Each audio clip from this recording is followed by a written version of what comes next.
Hello and welcome to all. This is Sanu Aswal and you are watching your favorite channel Study for All. आज आपका topic बहुत ही महत्वपूर्ण होने वाला है। टॉपिक सामने दिख रहा होगा, वायुमंडल, जिसे हम इंग्लिश में एटमॉस्फेयर कहते हैं। ध्यान से देखिएगा, एटमॉस्फेयर से क्वेश्चन हमेशा पूछा जाता था, पूछा जाता है और पूछा जाता रहेगा, याद रखिएगा। और पूरा शुरू से एंड तक वीडियो जरूर दिखिएगा। मेरी रिक्वेस्ट है आपसे, पूरा का पूरा वीडियो देखिएगा। आपको इस वीडियो के बाद कहीं और अलग नहीं जाना होगा, कोई वीडियो नहीं देखने की जरूरत पड़ेगी और आपको बुक्स की भी जरूरत नहीं पड़ेगी। आपसे के क्वेश्चन सारे इसी से कवर अप हो जाएंगे। मैं 360 डिग्री पे आपको समझाने की कोशिश करूंगा। सो लेट्स स्टार्ट करते हैं। अगर आपको अच्छा लगेगा तो कमेंट करना मत भूलिएगा। पूरा प्लीज़ आप एंड तक जरूर देखिएगा।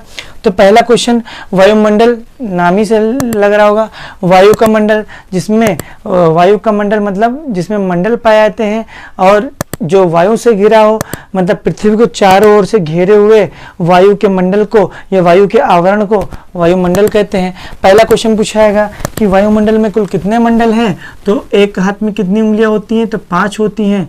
तो वायुमंडल में कितनी उंगलियां हैं, कितने मंडल हैं, तो 5 मंडल हैं। कितने मंडल हैं, 5 मंडल। तो पहला आपका आंसर ये हो गया, पहला क्वेश्चन कि वायुमंडल में कुल कितने मंडल हैं, तो 5 मंडल है। पहला क्वेश्चन, वायुमंडल का निचला मंडल किसे कहते हैं या पहला मंडल किसे कहा गया है, तो वायुमंडल का निचला मंडल और या फिर कह सकते हैं वायुमंडल का पहला मंडल किसे कहते हैं, क्षोभ मंडल। क्षोभ को इंग्लिश में बोलते हैं ट्रोपो और स्फेयर को सबको मंडल को सबको पता है, स्फेयर बोलते हैं। याद रखिएगा, इंग्लिश भी जरूर याद रखिएगा।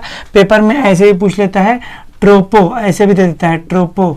ठीक, तो आपको हिंदी भी और इंग्लिश दोनों के साथ आपको चलना पड़ेगा। सो देखिएगा, तो क्षोभ मंडल को, क्षोभ को ट्रोपो बोलते हैं, मंडल को स्फेयर, जरूर याद रखिएगा, मंडल को स्फेयर बोला जाता है। ठीक, तो दूसरा क्वेश्चन हुआ कि वायुमंडल का सबसे निचला अर्थात पहला मंडल किसे कहा गया है, तो क्षोभ मंडल को कहा गया है। अब मैं क्षोभ मंडल से आपको समझाने की कोशिश करूंगा, उसके बाद समताप मंडल जैसे आगे बताता जाऊंगा आपको। तो ध्यान से देखिएगा, बहुत ध्यान से। पहला मैंने आपके पूरे मैंने ये डायग्राम से मैंने समझाने की कोशिश किया है, जिससे आपको पूरा का पूरा कंठस्थ यानी क्लियर हो जाएगा। ध्यान से देखिएगा। पहला, वायुमंडल का निचला मंडल आपको दिख रहा है या पहला मंडल आपको दिख ही रहा है, जिसे हम बोलते हैं कौन सा मंडल, क्षोभ मंडल बोलते हैं। ध्यान से देखिएगा, ये थोड़ा मैंने ऊंचे पे बनाया है और ये थोड़ा नीचे पे मैंने बनाया है। तो देखिएगा, आप देखे होंगे पृथ्वी, आप जानते होंगे पृथ्वी पे उत्तरी साइड में उत्तरी ध्रुव और यहाँ पे दक्षिणी ध्रुव होता है, आपको पता होगा। और बीच में जो रेखा होती है इसे भूमध्य रेखा या विषुवत रेखा कहते हैं। अब देखिए विषुवत रेखा कितना चौड़ा है, तो यहाँ पे वायुमंडल भी क्या होगा, ज़्यादा होगा। तो ध्यान से देखिएगा, तो विषुवत रेखा पर यानी इस एरिया में अगर क्षोभ मंडल देखेंगे, इस एरिया में अगर क्षोभ मंडल देखेंगे तो ये कितने किलोमीटर फैला हुआ है, कितने किलोमीटर तक, तो 0 से लेकर 18 किलोमीटर तक फैला हुआ है। तो क्वेश्चन पूछाएगा, विषुवत रेखा पर क्षोभ मंडल की ऊंचाई कितने से कितने किलोमीटर है, तो 0 से 18, मतलब पृथ्वी की सतह से हम मान लेते हैं, ये पृथ्वी की सतह मान लीजिए नीचे वाला, और यहाँ से कितना 18 किलोमीटर तक जिस मंडल का विस्तार है उसे क्षोभ मंडल कहते हैं। ठीक, इतने में कोई समस्या नहीं, पूरा समझ में आया होगा। अगर बात करिए ध्रुवों पर क्षोभ मंडल कितना होगा, तो ध्रुवों पर देखिए वायु भी कम पहुंच पाती है और यहाँ पे सूर्य का तापमान भी कम पहुंच पाता है ध्रुवों पर। तो ध्रुवों पर इसकी ऊंचाई कितनी है, यानी क्षोभ मंडल की ऊंचाई कितनी है, तो 8 किलोमीटर है। कितने किलोमीटर है, 8 किलोमीटर। तो तीसरा क्वेश्चन क्या बना कि विषुवत रेखा पर क्षोभ मंडल की ऊंचाई कितनी है, तो 18 किलोमीटर, और ध्रुवों पर क्षोभ मंडल की ऊंचाई कितनी है, तो 8 किलोमीटर। ठीक है, इतना उम्मीद करता हूँ समझ में आ रहा होगा। अब इससे मैं क्वेश्चन करा दूं तो आपको दिख रहा होगा, यहाँ पे मैंने डायग्राम से समझाने की कोशिश किया है। ये आपको बादल दिख रहा है, तो बादल, अब क्वेश्चन पूछाएगा वायुमंडल के किस मंडल में बादल बनते हैं, तो क्षोभ मंडल में। क्या दिख रहा है आपको, इस मंडल में क्षोभ मंडल है, ये मंडल क्षोभ मंडल है। तो यहाँ पे आपको क्या दिख रहा है, बादल। तो बादल का निर्माण कहाँ होता है, पहला क्वेश्चन, तो बादल का निर्माण आपका कहाँ होता है, ध्यान से देखिएगा, यानी बादल कहाँ बनते हैं, तो आपके क्षोभ मंडल में बनते हैं।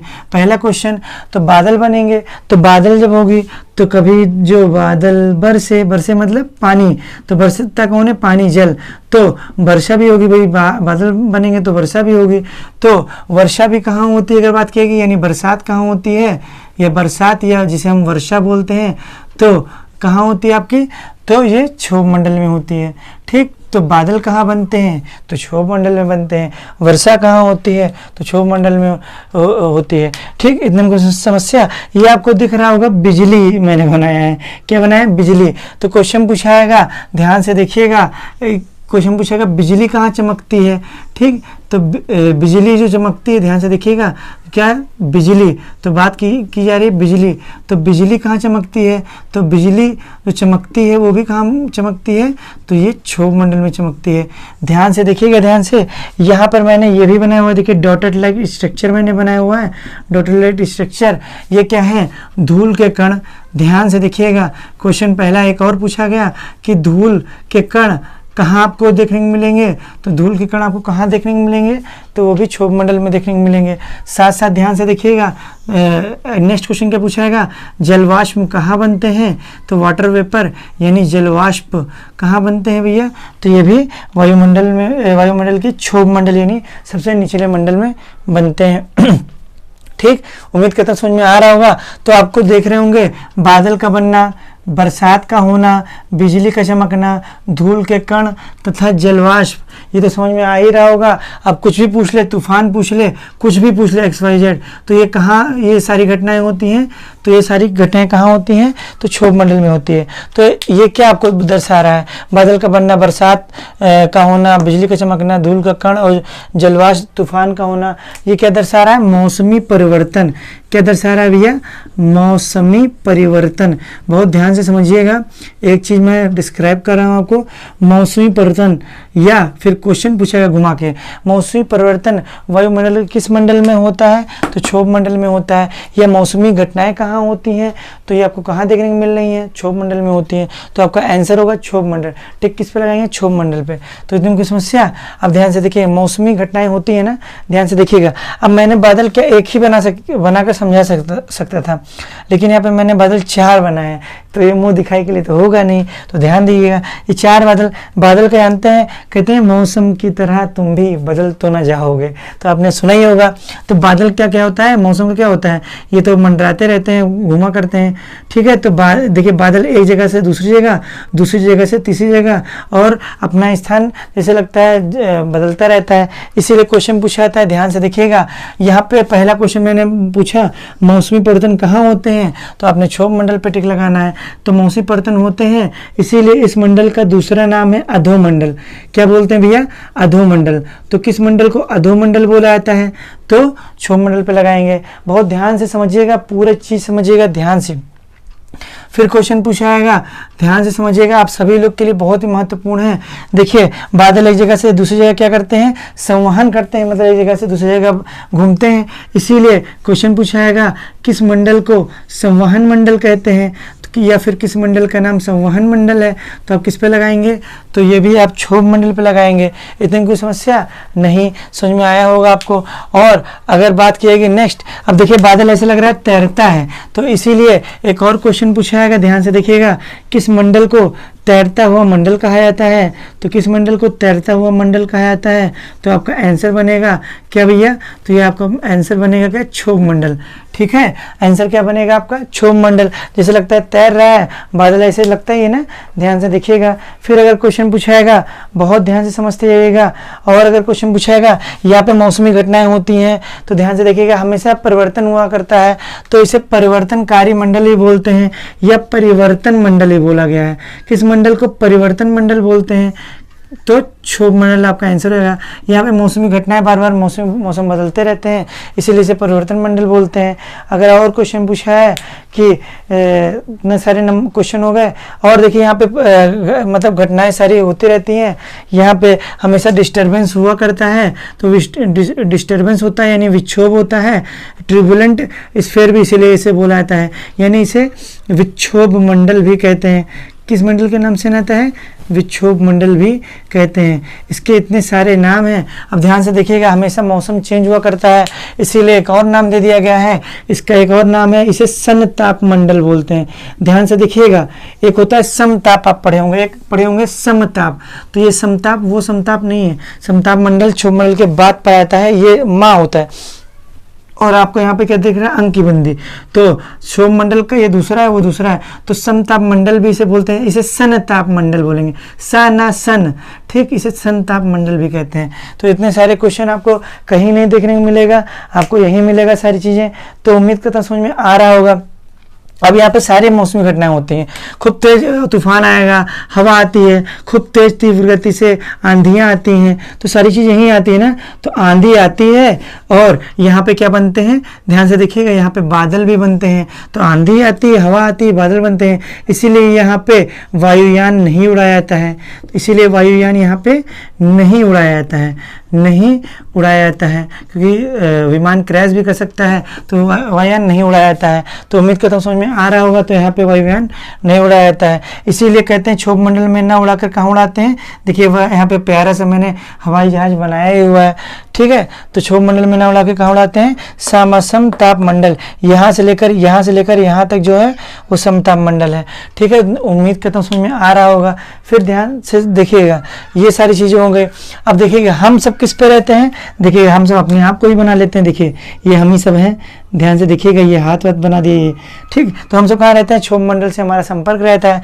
तो ध्यान से देखिएगा, पहला क्वेश्चन ये पूछा जाएगा, यहाँ पे बहुत ही मोस्ट इंपॉर्टेंट क्वेश्चन है।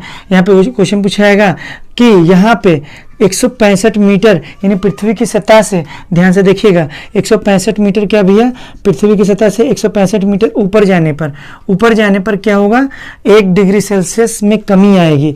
1 डिग्री सेल्सियस की क्या होगी, कमी होगी, यानी कमी होगी, यानी अगर बहुत ज़्यादा कमी होगी तो ठंडी भी पड़ने लगती है ठंडी में। तो ध्यान से देखिएगा, पृथ्वी की सतह से 165 मीटर ऊपर जाने पर 1 डिग्री सेल्सियस में क्या आती है, 1 डिग्री सेल्सियस में भैया कमी आती है। यही कारण है पर्वत अक्सर, पर्वत की चोटियाँ या पर्वत की चोटियाँ किससे ढकी होती हैं, तो पर्वत की चोटियाँ अक्सर इसीलिए बर्फ से ढकी होती हैं। अब ये देखिए ये सतह है, पृथ्वी की सतह है, मान लीजिए ये सतह है, और पृथ्वी की सतह से 165 मीटर यहाँ, फिर 165 मीटर ऊपर जाएंगे, फिर 165 मीटर, तो मान लीजिए 40 है, यहाँ पे 40 है तापमान पृथ्वी की सतह का। अब 165 मीटर ऊपर गए तो 39 हो जाएगा, फिर 165 मीटर ऊपर गए तो 38 हो जाएगा। ऐसे कम होते होते माइनस में पहुँच जाता है पर्वत की चोटियाँ, ठीक है, 1000 मीटर पे होती हैं, अंते होंगे। तो इसीलिए पर्वत की चोटियाँ किससे ढकी होती हैं, बर्फ से ढकी होती हैं। किससे ढकी होती हैं, बर्फ से ढकी होती हैं, यही कारण है। तो इतना उम्मीद करता हूँ समझ में आ रहा होगा, पूरा चीज़ मैं बताने की कोशिश कर रहा हूँ, ठीक। उम्मीद करता हूँ समझ में आया होगा। और अगर बात की जाएगी, और इसमें मैंने कुछ चीज़ छोड़ा नहीं है आपके लिए। अब देखिएगा, इतना आपको समझ में आया होगा, फिर ज़्यादा मैं ना लेते हुए स्क्रीनशॉट ले लीजिए इसका, मैं देख लूँ एक बार आ रहा है कि नहीं पूरा स्क्रीन, ठीक, बहुत ही अच्छा, बहुत ही बढ़िया आ रहा है, खूबसूरत, बहुत ही साफ आ रहा है। मैं इसको रफ कर दे रहा हूँ। तो क्षोभ मंडल यहाँ पे कवर किया मैंने। अब बढ़ता हूँ किस मंडल की ओर, अब बढ़ते हैं समसम ताप मंडल। सम मतलब समान, ताप मतलब तापमान, जहाँ पे तापमान क्या होता है, समान होता है, उसे हम समताप मंडल कहते हैं। तो वायुमंडल चल रहा था, वायुमंडल का कौन सा टॉपिक चल रहा है, तो अब चलने जा रहा है समताप मंडल। कौन सा मंडल भैया, समताप मंडल चलने जा रहा है, बहुत ध्यान से समझिएगा, ठीक है। वायुमंडल का कौन सा मंडल चलने जा रहा है, तो समताप मंडल, थोड़ा मिट गया, ध्यान से देखिएगा, कौन सा मंडल चलने आ रहा है, समताप मंडल। और समताप मंडल को इंग्लिश में क्या बोलते हैं, समताप को बोलते हैं स्ट्रेटो। क्या बोलते हैं, स्ट्रेटो, ध्यान से देखिएगा, स्ट्रेटो, ठीक। और मंडल को क्या बोलते हैं, स्फेयर, मंडल को क्या बोलते हैं भैया, स्फेयर, स्ट्रेटो स्फेयर। अब ध्यान से समझिएगा, समताप मंडल, अब देखिए क्षोभ मंडल कहाँ तक गया था, 18 किलोमीटर, कितने किलोमीटर तक गया था भैया, देखिए 18 किलोमीटर तक ये गया था, कितने किलोमीटर तक गया था, 18। अब 18 से लेकर 50 किलोमीटर तक, यानी 18 से लेकर, यहाँ से लेकर 18 से लेकर कहाँ तक, 50 किलोमीटर तक जो वायुमंडल का विस्तार है, उसे किस मंडल के नाम से नाता है, तो उसे समताप मंडल कहते हैं। 18 से 50 किलोमीटर। अब ध्यान से देखिएगा, बहुत ध्यान से समझिएगा। अब यहाँ पे क्या होता है, यहाँ पे पहला चीज आपको दिख रहा होगा, यहाँ पे ओजोन गैस आपको दिख रही होगी। कौन सी गैस दिख रही होगी, ओजोन गैस। ओजोन गैस का फॉर्मूला O3 आपको पता ही है, मैंने पढ़ाया भी हुआ था। तो ओजोन गैस अब आपको दिख रहा होगा, मैंने यहाँ पे लाल से यहाँ डॉट किया है, यहाँ डॉट किया है, यहाँ पे 2 जगह डॉट किया है। यानी अब क्वेश्चन पूछाएगा, यहाँ पे ध्यान से देखिएगा, बहुत ध्यान से समझिएगा, समताप मंडल में कितनी सतहें होती हैं? तो इसमें 3 सतहें होती हैं। कितनी सतहें होती हैं? 3 सतहें होती हैं। बहुत ध्यान से समझिएगा। एक होता है, एक कौन सा सतह होता है? ऊपरी सतह। ध्यान से देखिएगा, एक ऊपरी सतह होती है, ध्यान से समझिएगा, ऊपरी सतह, और एक होती है मध्य सतह, और एक होती है कौन सी? और एक होती है निचली सतह। तो 3 सतह होती है, ऊपरी सतह, मध्य सतह और निचली सतह। बहुत ध्यान से समझिएगा। अब जो ओजोन गैस पाई जाती है, मैंने अभी पढ़ाया था, ओजोन गैस जो पाई जाती है वो किस सतह में पाई जाती है? अगर और टफ क्वेश्चन पूछ लेगा तो आप किस पे टिक लगाएंगे? तो ओजोन गैस की जो परत पाई जाती है वो किस सतह में पाई जाती है? तो वो निचली सतह में पाई जाती है। कहाँ पाई जाती भी है? निचली सतह। इसीलिए देखिए मैंने ऊपरी सतह ये है, ये वाला यहाँ से लेकर यहाँ तक ऊपरी सतह, ये यहाँ से लेकर यहाँ मध्य में है तो मध्य सतह, और यहाँ से यहाँ निचली सतह। ये देखिए समताप मंडल ये यहीं से शुरुआत हुआ तो ये निचली सतह है, यानी निचला वाला। ठीक है, तो यहाँ पे O3 इसीलिए बनाया, इस सतह यहाँ से लेकर यहाँ तक O3 ही तो है, इसलिए मैंने दर्शाने की कोशिश किया है। तो ओजोन गैस की सतह कहाँ पाई जाती है? तो समताप मंडल की निचली सतह में पाई जाती है। इतना उम्मीद करता हूँ समझ में आ रहा होगा। अच्छा, ओजोन गैस किसको रोकती है? तो सूर्य से आने वाली किन किरणों को रोकती है? तो सबको पता है पराबैंगनी किरणों को रोकती है। किन किरणों को रोकती है? तो सूर्य से आने वाली किन किरणों को रोकती है? पराबैंगनी किरणों को रोकती है। अगर ये गैस ना हो, ओजोन गैस, तो पराबैंगनी किरणें नीचे आएंगी, और नीचे आएंगे तो हमें कौन सा कैंसर हो सकता है? तो स्किन पे गिरेंगी, सन डायरेक्ट सीधा सन के साथ साथ पराबैंगनी किरणें, यानी अल्ट्रा वायलेट रेज। परा मतलब अल्ट्रा और बैंगनी मतलब वायलेट। अल्ट्रा वायलेट स्किन पे यानी त्वचा पे पड़ेगी तो हमें कौन सी बीमारी रहेगी? बहुत ही खतरनाक बीमारी, त्वचा कैंसर। इससे मानव जाति से लेकर और भी जीव जंतुओं को नुकसान होगा, भारी क्षति पहुंचेगी। तो त्वचा कैंसर से हमें बचा रहा है, कई सारे रोगों से बचा रहा है। इसीलिए ओजोन गैस को पृथ्वी की सुरक्षा कवच बोलते हैं। क्या बोलते हैं? पृथ्वी की सुरक्षा कवच, यानी protecting shield of the earth is called. तो किस पे लगाएंगे? Ozone gas.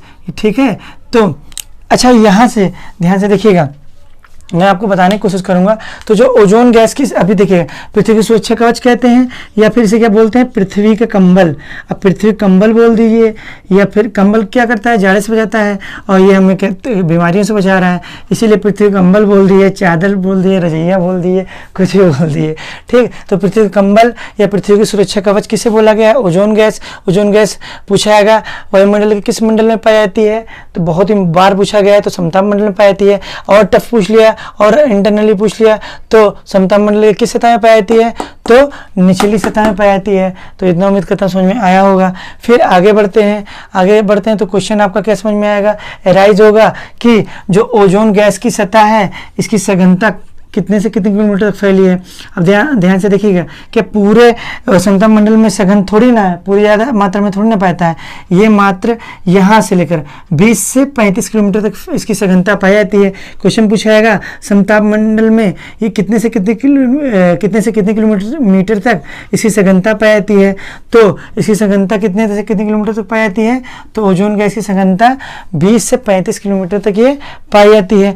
और क्वेश्चन पूछा है, तो अगर पूछा आप समझ ही रहे हैं, सम मतलब समान, ताप मतलब तापमान, यहाँ पे समान तापमान रहता है, टेम्परेचर ज़्यादा बदलता नहीं है। ठीक है, ध्यान से देखिएगा, तो ध्यान से समझिएगा, जब तापमान समान रहता है इसीलिए इजीली आसानी से सरलता से क्या उड़ाई जा सकती है?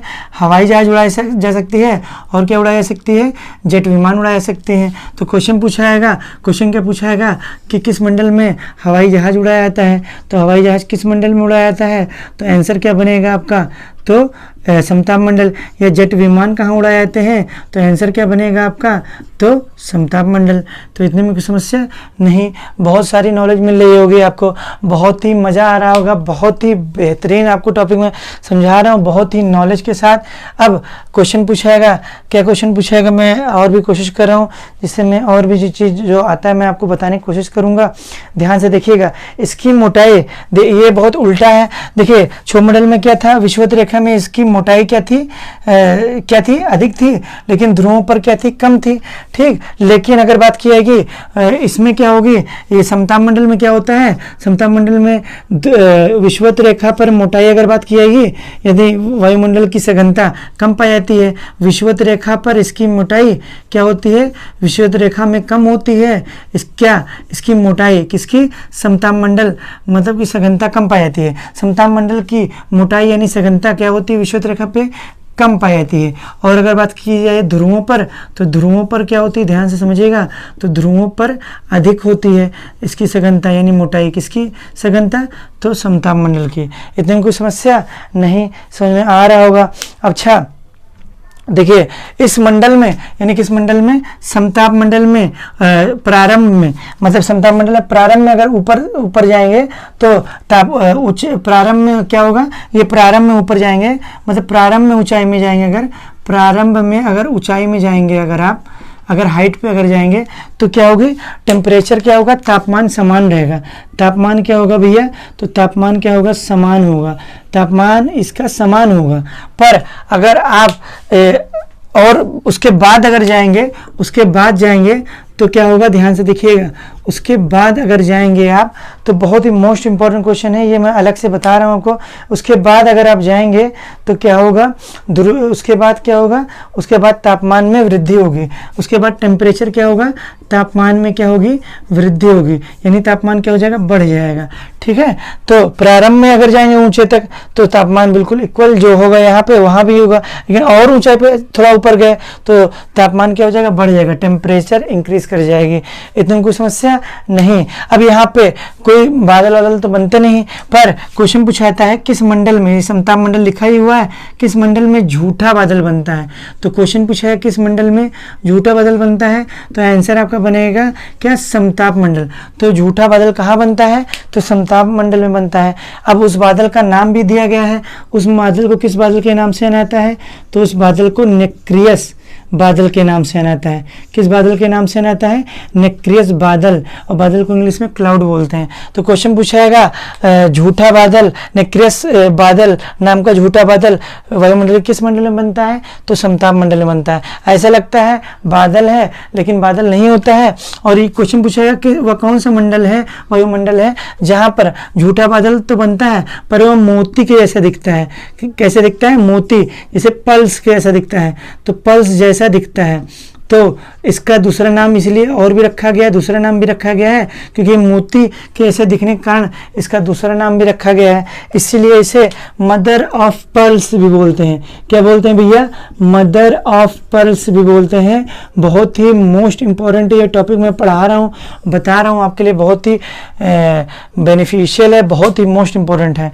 अब अगर बात की जाए नेक्स्ट क्वेश्चन की कि समताप मंडल की खोज किसने की, तो इसकी खोज कब और किसने की, तो टीजरेंस डी बोर्ट ने की है। किसने की, बहुत ही मैं ढूंढ के लाया हूँ, इसकी खोज हुई थी, एक साइंटिस्ट ने इसे पूरा खोजा तो होगा, तो इसकी खोज की थी 1902 में। किसने की थी, टीजरेंस, ध्यान से देखिएगा, टीजरेंस, ध्यान से देखिएगा, टीजरेंस डी बोर्ट, तो टीजरेंस डी बोर्ट, तो इन्होंने एक साइंटिस्ट थे, इन्होंने इसकी खोज की। तो समताप मंडल की खोज कब हुई, 1902 में टीजरेंस डी बोर्ट ने इसकी खोज की। तो इसको आप स्क्रीनशॉट ले लीजिए, मैं हट जाता हूँ, एक बार देखूं क्या पूरा आ रहा है कि नहीं, थोड़ा सा ध्यान से, थोड़ा सा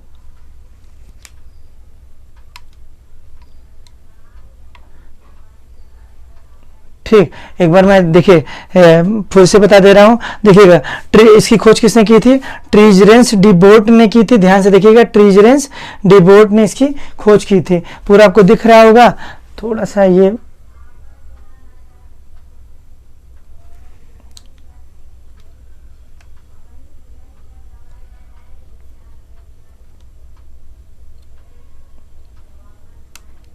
ठीक, आपको दिख रहा होगा पूरा। तो ध्यान से देखिएगा, यहाँ पे मैं समझाने की कोशिश किया। तो झूठा बादल कहाँ बनता है, तो समताप मंडल में। उस बादल का नाम क्या है, नेक्रियस बादल।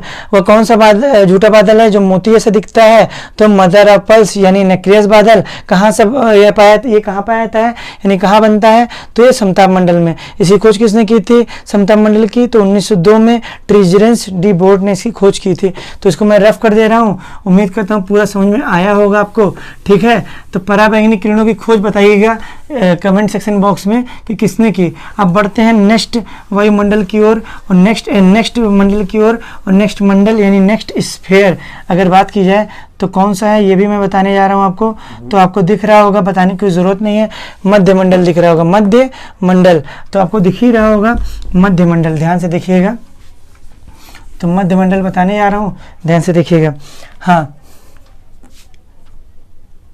तो टॉपिक किस पे डिस्कस करने वाले हैं, नेक्स्ट मंडल इज, ठीक है, अगला मंडल मध्य मंडल, ठीक है। आधा हिंदी आधा इंग्लिश समझ रहे होंगे, हंस रहे होंगे आप सब। तो मध्य को क्या बोलते हैं, मीजो, मध्य को क्या बोलते हैं भैया, मीजो बोलते हैं। और मंडल को क्या बोलते हैं, स्फीयर, मंडल को क्या बोलते हैं भैया, स्फीयर। तो मीजो स्फीयर यानी मध्य मंडल। अब बहुत ध्यान से समझिएगा। अब मध्य मंडल ध्यान से देखिएगा, मध्य क्यों नाम पड़ा, दो इधर और दो उधर, 1 2 3, 1 2 3, ठीक। तीसरे नंबर पे ये भी पड़ा है, नीचे से भी तीसरे नंबर पर, ऊपर से भी तीसरे नंबर, तो दोनों के मध्य में पड़ जा रहा है, इसीलिए इसे मध्य मंडल कहा गया है। नेक्स्ट क्वेश्चन ध्यान से देखिएगा, मध्य मंडल यहाँ पे लिखा है मैंने, इस यहाँ पे लिखा हुआ है ठंडा मंडल, बहुत ध्यान समझिएगा। तो किस मंडल को ठंडा मंडल कहते हैं, ठीक है। तो किस मंडल को ठंडा मंडल कहा जाता है, तो आपका आंसर हो जाएगा क्या, तो आपका मध्य मंडल आंसर हो जाएगा। बात किएगी कि मध्य तो ठंडा मंडल है, बहुत ही ठंडा मंडल है, तो इसका वो भी पूछ लिया जा सकता है क्या कि कितने डिग्री सेल्सियस ये है, तो ये माइनस में पहुंच जाता है, -90 डिग्री सेल्सियस का यहाँ पे क्या होता है, तापमान होता है। अगर पूछाएगा सबसे टॉप पे, यानी इसका तापमान कितना होता है, माइनस का 90 डिग्री सेल्सियस। और टॉप पे अगर बात किया कि टॉप पे होते तो कितना माइनस हो जाता है, तो टॉप पे -100 डिग्री सेल्सियस होता है। कितना होता है भैया, तो टॉप पे अगर बात की जाएगी यानी मध्य मंडल के बिल्कुल टॉप पे अगर बात की जाएगी तो इसका तापमान कितना होता है, तो -100 डिग्री सेल्सियस का इसका तापमान होता है। तो इतने में कोई समस्या नहीं, समझ में आया होगा आपको, ठीक है। और अगर बात की जाएगी ठंडे मंडल इस मध्य मंडल से, तो क्वेश्चन एक और पूछाएगा, क्वेश्चन क्या पूछाएगा, ध्यान से देखिएगा। हाँ, क्वेश्चन ये पूछा गया है कि इस मध्य मंडल में भी क्या बनता है, झूठा बादल बनता है। तो समताप मंडल के बाद झूठा बादल और पूछा है कहाँ बनता है, यानी इसके अतिरिक्त भी कहाँ बनता है, तो मध्य मंडल पे लगाएंगे। अच्छा, इसका दूसरा नाम क्या रखा गया है, तो आपने कई बार उस बुक का, फेमस बुक का नाम भी सुना होगा, ल्यूसेंट। तो उस बादल का नाम भी पूछाएगा कि इसका नाम क्या है, तो इसका नाम है नॉक्टिल्यूसेंट, नॉक्टी लग जाएगा और बाकी ल्यूसेंट का ल्यूसेंट ही रहेगा। तो नॉक्टिल्यूसेंट बादल या नॉक्टिल्यूसेंट क्लाउड वायुमंडल किस मंडल में बनता है, तो आपका आंसर हो जाएगा मध्य मंडल, ठीक। इतने में कोई समस्या नहीं, समझ में आया होगा बिल्कुल। और इसका औसतन तापमान कितना होता है, -90 डिग्री सेल्सियस, इसीलिए इसे ठंडा मंडल कहा गया है। और टॉप पर होते होते ये -100 डिग्री सेल्सियस हो जाता है।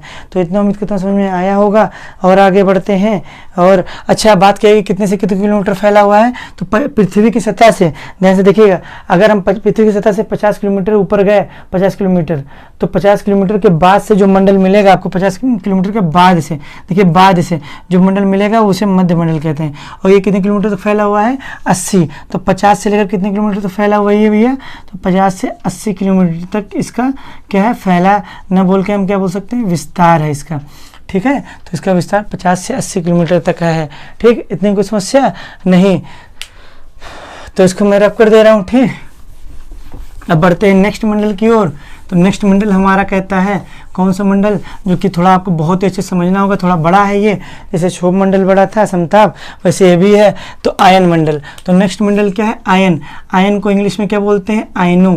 क्या बोलते हैं, आयनो। आयन को आयनो बोलते हैं। और मंडल को सबको पता है, तो क्या बोलते हैं, स्फीयर ही बोलते हैं मंडल को। तो आयनो क्या हो जाएगा, स्फीयर, यानी आयनो स्फीयर, ठीक है। ध्यान से देखिएगा, क्वेश्चन पूछेगा वायुमंडल का चौथा मंडल कौन सा है, तो ध्यान, सॉरी मैं इसको आयनो लिखा दिया, यहाँ पे गलती, बार बार गलत पढ़ के गलती ही तो वही निकलता है बार बार, जब आप पढ़े हो बार बार।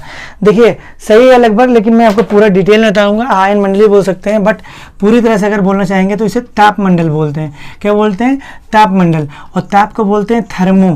ताप को क्या बोलते हैं, थर्मो। टेम्परेचर थर्मामीटर से करते हैं ना, थर्मो इसीलिए बोलते हैं थर्मो। ताप को मतलब थर्मो और मंडल का मतलब स्फीयर। तो क्वेश्चन पूछेगा वायुमंडल का चौथा मंडल कौन सा है, ताप मंडल। अगर ताप मंडल नहीं रहेगा तो किस पे लगाएंगे आप, आयन मंडल पे लगाएंगे। किस पे लगाएंगे भैया, आयन मंडल पे लगाएंगे। तीसरा मंडल कौन सा कहलाता है, तो मध्य मंडल। दूसरा मंडल कौन सा कहलाता है, समताप मंडल। पहला या फिर सबसे निचला या फिर वायुमंडल का सबसे पहला हम जिस पे रहते हैं मंडल कौन सा कहलाता है, क्षोभ मंडल। ध्यान से देखिएगा। अब 80 किलोमीटर से लेकर कितने किलोमीटर तक फैला है, तो 80 किलोमीटर से लेकर ये 640 किलोमीटर तक फैला है।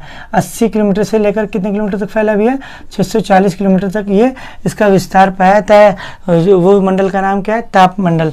अब ताप मंडल के अंदर ही, ताप मंडल के किसके भैया, ताप मंडल के अंदर ही कौन सा मंडल पाया जाता है, तो इसके अंदर ही आयन मंडल पाया जाता है। आयन मंडल कोई अलग से आयन मंडल नहीं है। आयन मंडल क्यों नाम पड़ा, क्योंकि यहाँ आयंस पाए जाते हैं। क्या पाए जाते हैं, आयंस पाए जाते हैं। अगर बात की जाएगी आयन मंडल कितने से कितने किलोमीटर तक फैला है, ये पेपर में हमेशा आता रहता है, इस बात की गांठ बांध लीजिएगा। तो देखिए मैंने यहाँ पे आयन मंडल यहाँ तक बना भी दिया है डॉटेड से। ये पूरा यहाँ से लेकर यहाँ तक तो पूरा ताप मंडल है, लेकिन यहाँ से लेकर यहाँ तक जो बनाया है मैंने, ये आयन मंडल को ही बनाया है। इसका विस्तार अगर बात करेंगे तो 80 से लेकर 400 तक है। कितना है, ये जो पॉइंट में बनाया हूँ आयन मंडल का, कितने किलोमीटर है, 400 किलोमीटर बनाया है। तो ध्यान से देखिएगा। तो आयन मंडल कितने विस्तार कितने हैं, तो ये आयन मंडल आयंस कितने किलोमीटर तक पाए जाएंगे, तो 80 से लेकर 400 किलोमीटर तक पाए जाएंगे। कहाँ तक भैया, 400 किलोमीटर तक। तो 80 से लेकर 400 किलोमीटर आयंस पाए जाते हैं, इसीलिए इसका नाम पड़ा आयन मंडल। ठीक है, इतनी कोई समस्या नहीं, समझ में आया होगा आपको। अब ध्यान से देखिएगा। आयन मंडल में देखिए मुक्त आयन पाए जाते हैं, फ्री आयन पाए जाते हैं। ध्यान से देखिएगा, मुक्त आयन यानी फ्री आयन पाए जाते हैं। फ्री आयन के साथ साथ कौन सी आयन पाए जाते हैं, तो धन आयन पाए जाते हैं। क्या पाए जाते हैं, धन आयन पाए जाते हैं। तो आयंस पाए जाते हैं, इसीलिए आयन मंडल इसका नाम पड़ा। साथ साथ यहाँ पे क्वेश्चन कई बार पेपर में आ चुका है कि विद्युतीय एवं चुंबकीय घटनाएं कहाँ होती हैं, तो ध्यान से देखिएगा। तो क्वेश्चन पूछेगा विद्युतीय एवं चुंबकीय घटनाएं किस मंडल में होती हैं, तो ताप मंडल पे भी लगा सकते हैं। ताप मंडल के किस मंडल में, तो आयन मंडल में होती हैं। तो सटीक आंसर क्या होगा, आयन मंडल। तो विद्युतीय एवं चुंबकीय घटनाएं यानी electricity effect and magnetism effect कहाँ पाए जाते हैं, देखने को मिलते हैं, तो आयनोस्फीयर में यानी आयन मंडल में देखने को मिलते हैं। ठीक है, इतनी कोई समस्या नहीं, समझ में आया होगा। और अगर बात की जाएगी क्वेश्चन, ध्यान से देखिएगा। इसीलिए अब यहाँ आयंस पाए जाते हैं, क्या पाए जाते हैं, यहाँ पे आयंस पाए जाते हैं, फ्री आयंस। इसीलिए रेडियो तरंगे यहाँ पे मैंने बनाया हुआ है। जो तरंगे आप देख रहे हैं ये ऐसे करके, ये जो तरंगे देख रहे हैं ये, तो ये कौन सी तरंगे हैं, रेडियो तरंगे। ध्यान से देखिएगा, रेडियो तरंगे कहाँ पाई जाती हैं अगर बात की जाएगी, ध्यान से देखिएगा। तो रेडियो तरंगे भी कहाँ देखने को मिलेंगी आपको, तो रेडियो तरंगे आपको कहाँ देखने को मिलेंगे, तो आयन मंडल में देखने को मिलेंगे। और आपको ये उपग्रह सैटेलाइट देखने को मिल रहा है, सैटेलाइट मतलब उपग्रह। तो कृत्रिम उपग्रह भी कहाँ पाए जाते हैं, तो कृत्रिम उपग्रह भी कहाँ देखने को मिलते हैं आपको, तो ये आयन मंडल में पाए जाते हैं। और कृत्रिम उपग्रह किसकी जानकारी देता है, तो सबको पता होगा मौसम की, यानी वेदर फोरकास्टिंग, यानी मौसम की क्या देता है, ये जानकारी देता है। इससे ज़्यादा जानकारी आपको कहीं नहीं मिलेगी। पूरे यूट्यूब पे आपको मैं डिटेल से डिटेल में बताने की कोशिश कर रहा हूँ। ठीक, रेडियो वेव्स कहाँ पाए जाते हैं, तो रेडियो वेव्स भी आयन मंडल में पाए जाते हैं। आर्टिफिशियल सैटेलाइट कहाँ पाए जाते हैं, तो कृत्रिम मतलब मानव द्वारा निर्मित सैटेलाइट यानी उपग्रह कहाँ छोड़े जाते हैं, कहाँ छोड़े, सॉरी पाए कहते हैं, कहाँ छोड़े जाते हैं, तो कहाँ छोड़े जाते हैं, आयन मंडल में छोड़े जाते हैं, क्योंकि यहाँ फ्री आयन धन आयन होते हैं। ठीक है, यहाँ पे विद्युतीय एवं चुंबकीय घटनाएं भी घटती हैं। और ये कृत्रिम उपग्रह किसकी जानकारी देता है, तो मौसम की ये जानकारी देता है। उम्मीद करता हूँ पूरा समझ में आ रहा होगा। ध्यान से देखिएगा। ऊंचाई, अच्छा क्वेश्चन ये भी पूछा जाता है कि ऊंचाई पर जाने पर तापमान में क्या होती है, वृद्धि होती है। तो ऊंचाई में जाने पर, ऊंचाई में मतलब अगर आप तापमंडल में ऊंचे पे जाएंगे तो ताप, इसीलिए नाम में तो पढ़ा है तापमंडल। तो ऊंचाई में जाने पर तापमान में वृद्धि होती है, जाने पर तापमान में क्या होती है भैया, वृद्धि होती है, तापमान में वृद्धि देखने को मिलती है। ठीक है, इतने में कोई समस्या नहीं। और अगर क्वेश्चन पूछा है तो और क्या क्वेश्चन बनेगा इससे, ध्यान से देखिएगा। तापमान में वृद्धि होती है, क्वेश्चन पूछाएगा या जो आयन मंडल है या फिर ये जो ताप मंडल है ये किस अवस्था में है, तो ये प्लाज्मा अवस्था में पाई जाती है।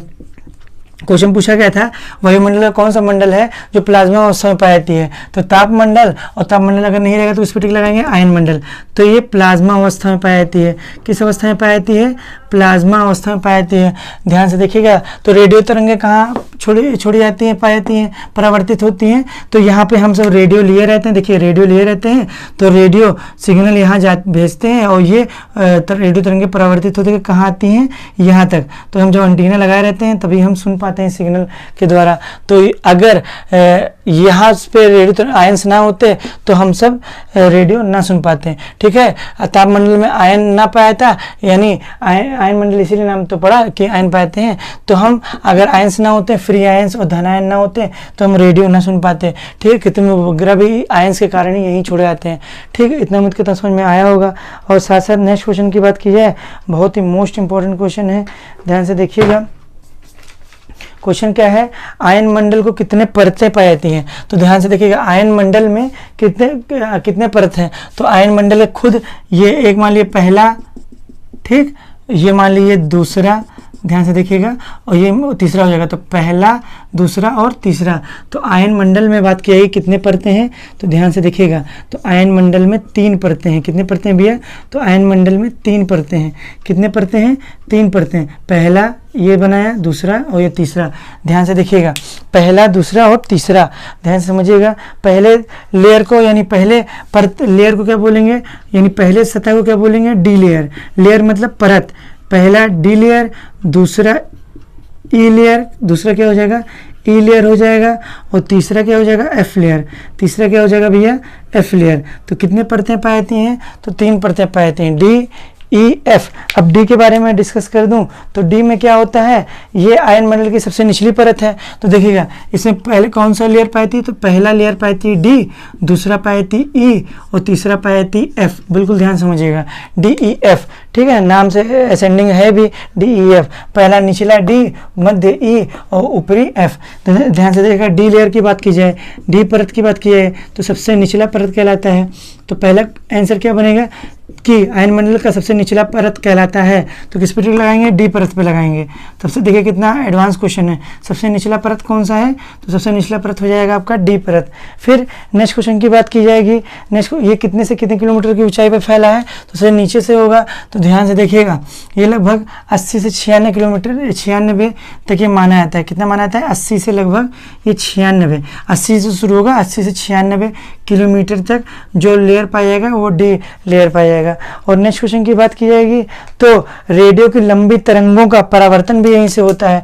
तो किस परत से रेडियो की लंबी तरंगों का परावर्तन होती है?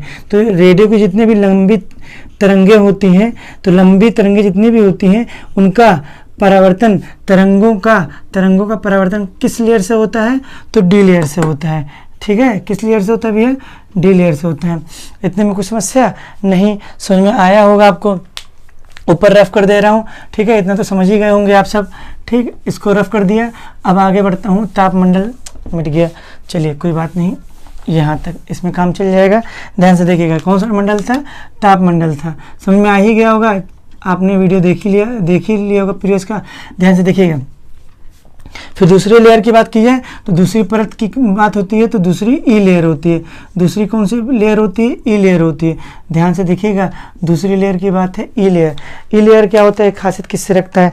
तो ये जान लीजिए 96 तक वो गया था, 80 से 96 ये था, तो 96 से लगभग, ध्यान से देखिएगा, 144 किलोमीटर तक, 96 से 146 किलोमीटर तक किसका विस्तार है? तो ई लेयर का विस्तार है। और ई लेयर को कितने भागों में बांटा गया है? तो इसके 2 भागों में बांटा गया है। तो ध्यान से देखिएगा, ई लेयर को कितने भागों में बांटा गया है? तो 2 भाग में बांटा गया है। कितने भागों में बांटा गया भैया? E1 और E2। कितने भागों में बांटा गया है? E1 और E2। तो ई लेयर को 2 भागों में बांटा गया है, E1 और E2। तो यहाँ से रेडियो की देखिएगा, इस जो E1 से E2 तक जितनी भी होती हैं, यानी ई लेयर जो होती है, यहाँ से ध्यान से देखिएगा, रेडियो की मध्यम तरंगों का परिवर्तन होता है। रेडियो की मध्यम तरंगों का परावर्तन पूछा गया किस लेयर से होता है? तो रेडियो की मध्यम तरंगों, मध्यम पाया जाता है इसीलिए मध्यम तरंगों का परावर्तन कहाँ से होता है? तो मध्यम तरंगों का परावर्तन ई लेयर से होता है। ठीक, इतना उम्मीद करता हूँ समझ में आया होगा। तो ई परत को दो भागों में बांटा गया है, E1 और E2। और लास्ट क्वेश्चन की बात की जाए तो लास्ट क्वेश्चन क्या है, तो लास्ट क्वेश्चन पूछा आता है, हमेशा पेपर में पूछा आता है कि ध्यान से देखिएगा। तो हाँ, एफ लेयर की बात करते हैं। तो एफ लेयर की बात की है, कौन सी लेयर की बात करते हैं भैया, एफ लेयर। एफ लेयर कहाँ से कहाँ तक फैला है, तो पूरा एफ लेयर आप देख ही रहे होंगे। तो एफ लेयर अगर जो माना जाता है आपका पूरा 144 से 360 माना जाता है। तो कितने किलोमीटर तक फैला है, 144 से 144 तक खत्म हो गया था, तो 144 से ये शुरू होगा, 144 से जब खत्म होगा तब 144 से शुरू होगा, तो 144 से 360। तो 144 से 360 जो पाई जाती है वो कौन सी लेयर पाई जाती है, तो एफ लेयर पाई जाती है। बहुत ध्यान से समझिएगा। अब ध्यान से देखिएगा, एफ लेयर को भी कितने भागों में बांटा गया है, तो इसको भी दो भाग में बांटा गया। कितने भाग में बांटा गया है, दो भाग में। ये भी F1 में बटा है और ये भी F2 में बटा है, F1 और F2 में बटा है। अगर बात की नेक्स्ट क्वेश्चन की, तो नेक्स्ट क्वेश्चन क्या पूछा जाता है, ध्यान से देखिएगा। ये F2 परत को क्या बोलते हैं, क्वेश्चन पूछेगा। F2 जो परत है इसमें, जो F2 इसमें परत है उसको क्या बोलते हैं, तो इसका नेक्स्ट क्वेश्चन पूछा है। तो F2 परत को किस परत के नाम से रहता है, तो एफ लीटन परत बोलते हैं। एफ लीटन परत, एफ लीटन परत बोलते हैं। तो किस परत को एफ लीटन परत बोला गया है, तो F2 परत को एफ लीटन परत बोलते हैं। ठीक, इतनी कोई समस्या नहीं। यहाँ से रेडियो की लघु तरंगें होती हैं, निकलती हैं। कहाँ से, रेडियो की लघु तरंगें। तो रेडियो की लघु तरंगें कहाँ से निकलती हैं, तो एफ लेयर से। मध्यम तरंगें कहाँ से निकलती है, तो ई लेयर से निकलती हैं। और लंबी तरंगें यानी दीर्घ तरंगें कहाँ से निकलती हैं, तो डी परत से। तो देखिए डी नज़दीक है तो ये ज़्यादा दूर तक जाएंगी, यहाँ तक पहुँचेंगी। ये थोड़ा मध्य में है तो मध्य तक थोड़ा और समय लगेगी, और बहुत दूर है तो एफ और भी देर लगेगा। ठीक है, तो इसीलिए इसे बोलते हैं। इतनी कोई समस्या नहीं। अब अगर ये लेयर ना हो तापमंडल में, ये देखिए आयन मंडल में ये तीन परतें ना हो, D layer, E layer, F layer, free ions और धन आयन ना हो, तो क्या होगा, यहाँ पे क्या रेडियो चलाना संभव है, नहीं। तो रेडियो हम जब क्या सुन सकते हैं, यहाँ पे हमारे सौरमंडल में क्या रेडियो हम जो चलाते हैं या सिग्नल जो आते हैं प्राप्त होती हैं, क्या हम ये सब प्राप्त कर सकते हैं, नहीं। तो आयन मंडल में तीन लेयर्स के कारण, DEF लेयर्स के कारण ही हम सब रेडियो आसानी से सुन सकते हैं। ठीक, अब लास्ट क्वेश्चन की ओर बढ़ते हैं, लास्ट मंडल की ओर बढ़ते हैं, जिसका नाम आप सुनते होंगे बाह्य मंडल। ठीक है, क्या, बाह्य मंडल। तो पहला क्वेश्चन, लास्ट आपका टॉपिक चल रहा है जिसका नाम है बाह्य मंडल। बाह्य मंडल, ठीक, तो बाह्य मंडल, बाह्य मंडल। बाह्य मंडल को इंग्लिश में क्या बोलते हैं, बाह्य को बोलते हैं एक्सो, बाह्य को क्या बोलते हैं भैया, एक्सो, और मंडल को क्या बोलते हैं, स्फीयर, एक्सो स्फीयर। ध्यान से देखिएगा कि सब इसका दूसरा नाम क्या है, तो इसको बहिर्मंडल बोलते हैं। क्या बोलते हैं भैया, बहिर्मंडल ही बोला जाता है। किस मंडल के नाम से आता है, बहिर्मंडल भी बोलते हैं। ध्यान से देखिएगा, क्वेश्चन पूछाएगा, क्वेश्चन और पूछाएगा, इसे आयतन मंडल भी बोला जाता है। तो किस मंडल को आयतन मंडल भी बोला जाता है, तो बहिर्मंडल को आयतन मंडल भी बोला जाता है। तो टिक लगाएंगे बहिर्मंडल पे।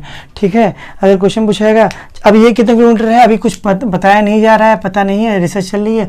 तो 640 किलोमीटर के ऊपर वाली जो मंडल पाया जाता है, 640 किलोमीटर के ऊपर तक जो पाया जाता है, ऊपर तक जो ऊपर जो पाया जाता है मंडल, तो 640 से ऊपर जो पाया जाता है वो कौन सा मंडल होता है, तो वो बाह्य मंडल होता है। ठीक, इतना उम्मीद करता हूं समझ में आ रहा होगा। इस मंडल में हवा अत्यंत विरल। अब क्या हवा, देखिए इतना यहाँ तक हवा पाया रहा है, 640 बहुत बड़ी बात हो गई, 640 किलोमीटर बहुत हो गया। तो यहाँ पे हवा अत्यंत विरल होता है, सीधी सी बात है। हवा, वायुमंडल का घनत्व क्या हो जाएगा, कम हो जाएगा। तो हवा अत्यंत क्या होता है, अत्यंत मतलब बहुत ही क्या होता है, विरल मतलब बहुत ही कम होता है। ठीक, यानी वायुमंडल बहुत ही कम पाया जाता है, वायु बहुत कम पाया जाता है। ठीक, वायु बहुत कम पाया जाता है। और हवा जो है अंतरिक्ष में विलीन हो जाती है। हवा जो क्या होती है, अंतरिक्ष में विलीन हो जाती है, अंतरिक्ष में विलीन हो जाती है। ठीक है, अंतरिक्ष में क्या होती है, विलीन हो जाती है। साफ साफ मैंने यह भी लिखा है, वायुमंडल में हाइड्रोजन गैस भी कहाँ पाई जाती है, तो हाइड्रोजन गैस वायुमंडल के बाह्यमंडल में पाई जाती है। साथ साथ हीलियम गैस कहाँ पाई जाती है, तो वायुमंडल के बाह्यमंडल में पाई जाती है। तो आपको बताना है हाइड्रोजन गैस की खोज किसने किया और हीलियम गैस की खोज किसने किया, आपको below the comment section box में बताना है। तो ठीक है, इतना उम्मीद करता हूं समझ में आया होगा। तो हाइड्रोजन और हीलियम, यानी हाइड्रोजन का सूत्र क्या होता है, H2, और हीलियम का क्या होता है, He। तो ये दोनों गैसें कहाँ पाई जाती हैं, तो वायुमंडल में पाई जाती है। तो thank you for watching, keep it up, पढ़ते रहिए, स्वस्थ रहिए, मस्त रहिए। Thank you.